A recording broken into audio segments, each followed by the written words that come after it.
narito po tayong muli sa ating palatuntunang hashtag blessings. No? At mapalad po tayo no? Dahil kasama po uli natin no? Ang ating special guest at co-host, si Father Angelo. No? Magandang araw po. Father Angelo, siguro pakilala mo yung ating mga kabataan na guest. No? Opo, Bishop, may dalawa tayong kasama ngayon. Unang-una, si Mylene de los Santos, isang PYM ng Maria Reina ng mga Apostoles, at si Bel Belonio, PDYM Assistant Coordinator. Siguro bago ang lahat, magandang makilala namin kayo ng lubusan at magbigay ng konting background naman sa inyong buhay. Anong ginagawa ninyo? Ayan. Po si Maylene, ngayon po ang trabaho ko po ay HR ng Diocese of Pasig po.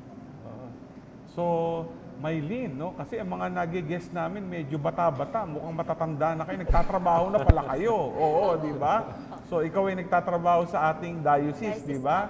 May trabaho ka ba dati? Before? Meron po, insurance po, secretary po. Secretary ka. No? Ilan taong ka na ngayon? 24 po. 24. Ay, bata ka pa, no? Youth ka pa. O, ikaw, no? Napalunok po ako. Oh, napalunok ka. Unahin ko na po yung edad ko po. Oh, sige. 29 years old po ako. So, young at heart pa rin naman po. Nagtatrabaho po ako, nurse po ako by profession, pero ang trabaho ko is First Aid and Safety Officer po. Saan? Saan? Sa isang private company po, City of Dreams, Manila. Sa City of Dreams. Dreams. Oo. Doon ko pinanood yung isang musical eh. Maganda doon eh, no? Anyway, maganda at kayo ay kasama namin ngayon, no? At alam naman natin, Epiphany Sunday ngayon, no?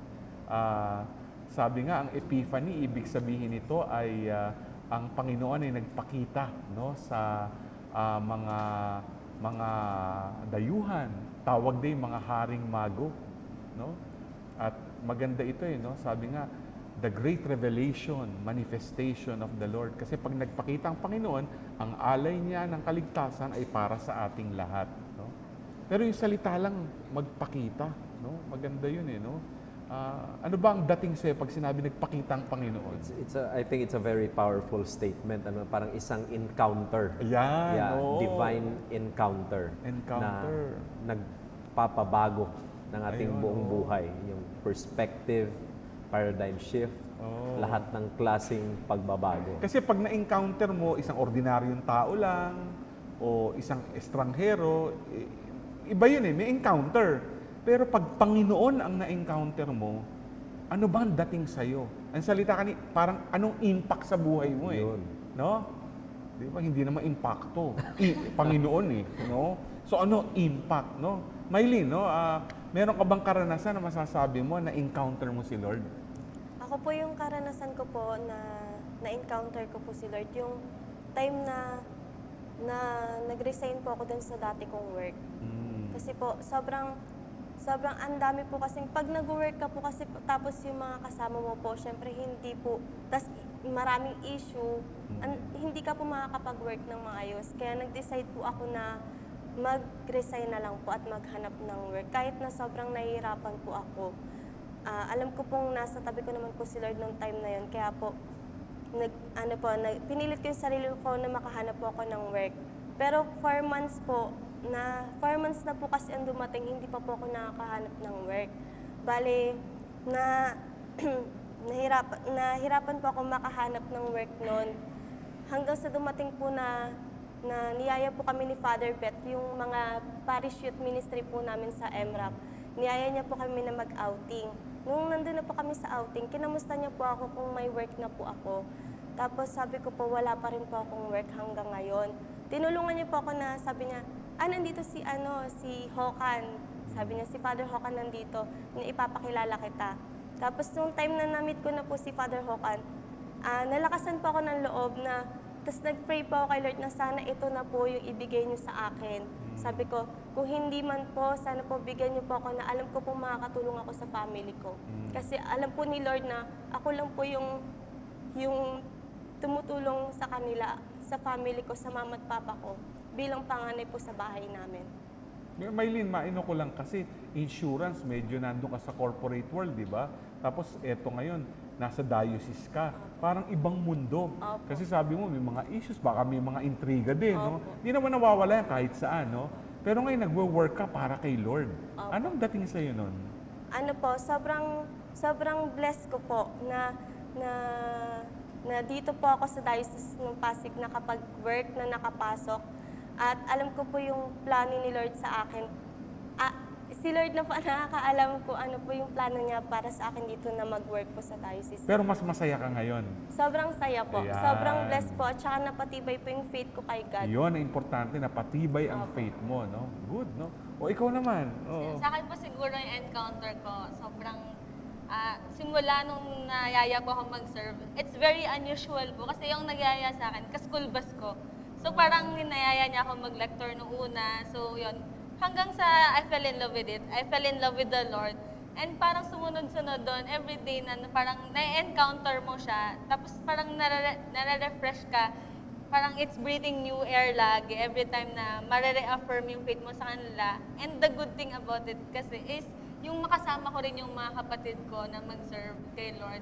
So parang ang saya lang nung pakiramdam na lahat kayo nag-encounter with the Lord, with your So family. ikaw naman, meron ka pa rin parang corporate work, di ba? No?